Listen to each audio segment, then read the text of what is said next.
Welcome to the Man Cave Podcast with Dan Casper.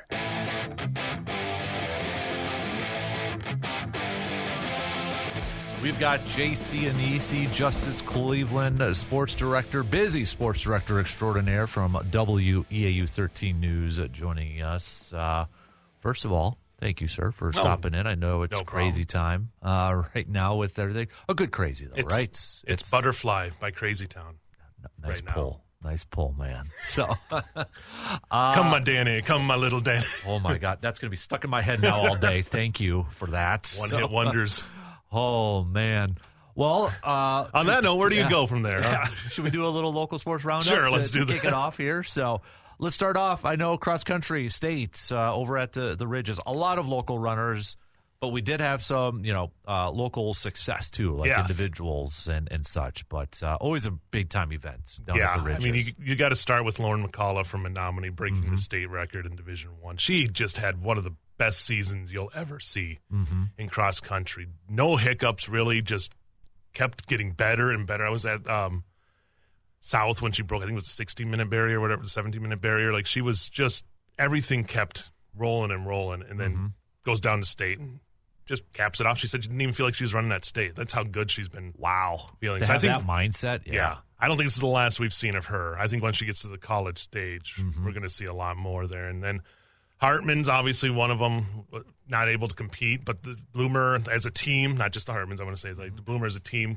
finishing up third in Division I, which again, people can't overstate how huge of a, to make that leap, for them to still do that to me is just an amazing accomplishment by the Blackhawks there. And then on the boys side, you had Carter Kuchko from Rice Lake taking home the title too. So two Big Rivers titles there in D2. He got that one. So really, there's so many people that had outstanding performances. It was a really great cross-country year for this side of the state. Absolutely. So shout-outs and congrats to everybody out there. Volleyball-wise, it was a busy weekend. We now know who's going to states. Locally-wise, it's Regis and Barron, a couple of ones that kind of stand out. I know we had some that and Blair Taylor thrown there as well, and Onalaska Luther, and then Rib Lake, too, also making it. Shout out to the eastern portion of Taylor County. Yes, exactly. So, yeah.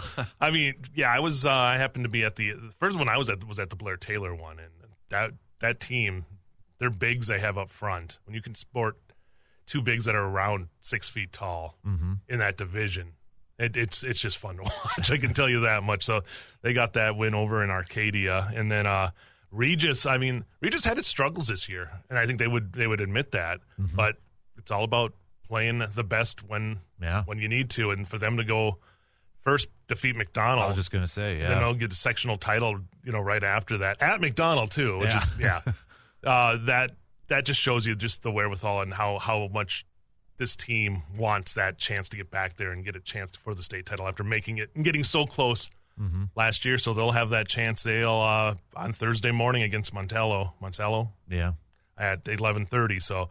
And that'll be the same time as Blair Taylor takes on Heritage Christian. So those, the D4s, will be going on at the same time. So somebody in here is going to be doing a little running back and forth there. Yep. If it's anything like last year, we had nothing but like 5-set thrillers, and like every match was just crazy. So I'm expecting that again. And then on Friday, Barron, just another team, defending state champs, looking to do it again. They'll take on Manny Lutheran at 8 a.m. Friday morning. Nice. So somebody will also be getting up very early. There you go. Some volleyball. And then state soccer-wise, Arcadia making the run, their third ever trip to state. I was there at that game, and they took on Three Lakes Phelps, and just a machine. No goals in the first half, and then 5 goals in the second half. Urbina, for them, was just going off, had the hat trick as well. So it's a special – that whole team's so special for that community. And for them now to have that chance to go down to state, they'll take on Sturgeon Bay on Thursday, 7 p.m. So, and that'll be in the semifinals. All those other ones were semifinals as well. Finals will all be on Saturday. So, gotcha. Yeah, it was a busy Saturday, but a very fruitful one from our local teams. Absolutely. High school football, I mean, start with Regis and Fall Creek with that game. Oh, my goodness. I mean, Fall Creek had the lead, Regis with the comeback, and winning by just one. I mean, you talked about it. Fall Creek was going to be a game, a really close game. They know each other very well, and that game was clearly evident of that. It was a battle, and then Regis could have went. They got down 22-8 in the second, scored late in the half to cut it to a touchdown, 23, I think it was. Or no, it was 22-15. And then they're driving in the beginning of the second half, and then they fumble. And that could easily have been a moment where this team kind of starts doubting themselves. Yep.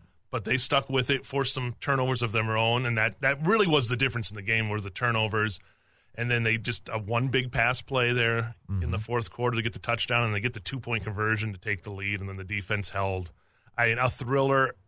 Your heart breaks for Fall Creek. I mean, that is as close 2 years in a row to lose by 1 point. Yeah. But I just shows the strides. That was in a different level. You're making the leveled leaps to Fall Creek football's looking really good. So Coach Marcus is doing a really good job. Just doing an outstanding job. And then, Brenner to keep his team together and composed after, they got punched in the face there in that first quarter, but they managed to stick with it and come back. And now you got a Mondovi squad after the thriller. It gets no easy. This is going to be a battle again after the, for those who don't remember, it was Regis winning on a Hail Mary to beat Mondovi in the regular season. Is that at it's at Carson again. Okay, so man. The rematch, that is as about a heavyweight fight in football as you're going to get. Yep. And obviously the coaching staffs with some Brenners being on the Mondovi. I mean, it is so fun because they know each other so well. Yep. And it's that kind of rivalry that we're going to see some fireworks there at Carson Park on Friday. And Mondovi's coming off of a big win over Bangor, 2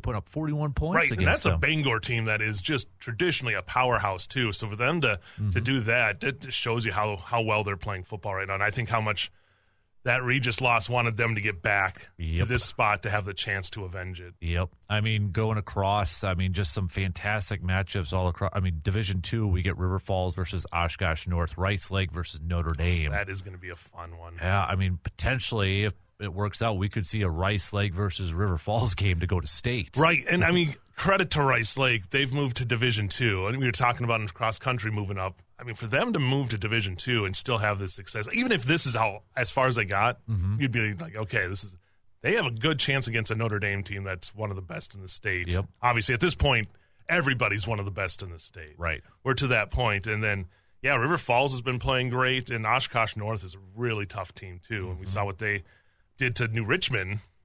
So, I think this is going to be a fun one. And then D4, Baldwin Woodville. I was just going to say, this team's putting up points in their first couple games, dude. 61, 57. Woo.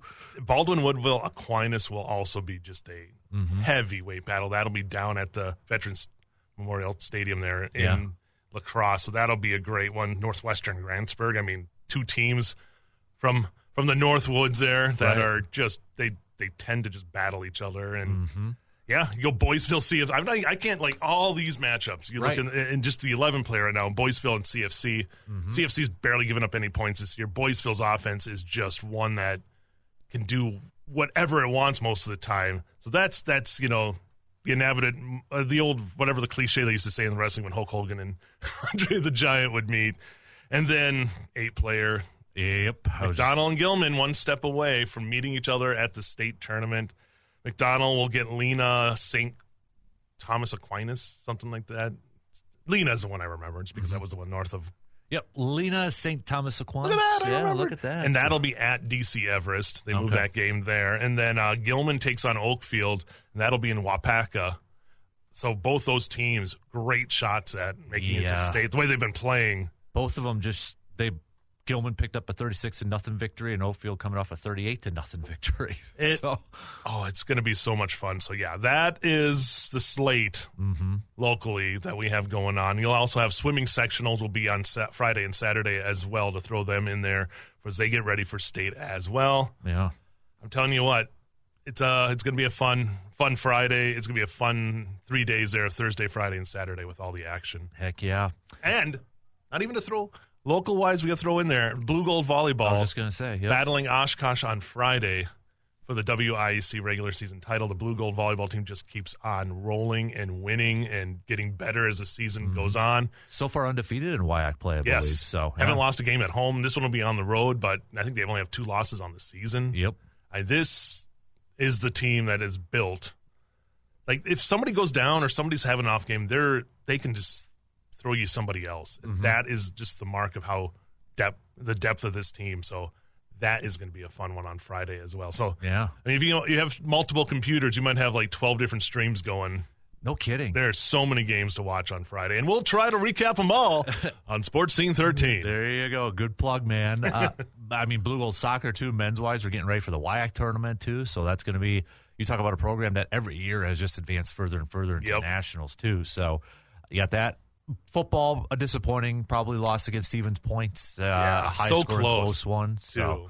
But and they only got 2 more weeks, and it's going to be tough sledding for Blue Gold football. I think that's when they know they probably get away. You know, made the run, a miraculous run at the end to have a chance to put themselves to get the win. But I think if you would talk to Coach, they should have never been in that position to have to make that run. But that's the growing pains. But I see the lights at the end of the tunnel, and you can see it with the team, and they continue to fight.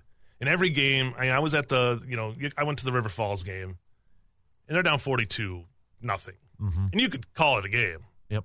And then they come back and score 3 straight touchdowns. That, to me, is the most important thing about that team, is that they're showing fight.